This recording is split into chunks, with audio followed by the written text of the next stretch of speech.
Do vi një moment, nuk do jetë e largët, që më e vështirë do jetë të gjesh një marangos kur të prishet ajo dera, sesa të gjesh një jurist apo një ekonomist të diplomuar. Si mendon, a ka të rinj që duan ende të qëndrojnë në Shqipërinë tonë të dashur? Fatkeqësisht, në 10 veta që mua më vinë për trajnime afatshkurtër profesionale, 7 deri në 8 të rinj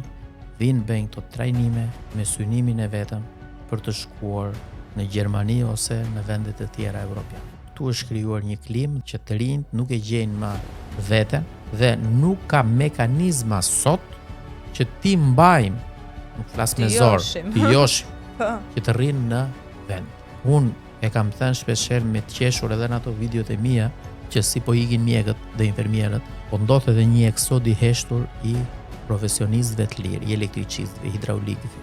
atyre punëtorëve të gipsit, llakaxhinjve, po na i merr Europa dhe nuk i mbajnë dot. Do vi një moment, nuk do jetë e largët, që më e vështirë do jetë të gjesh një marangos të prishet ajo dera dhe do presësh me javë që të vi radha të marrësh shërbimin, sesa të gjesh një jurist apo një ekonomist të diplomuar nga universiteti.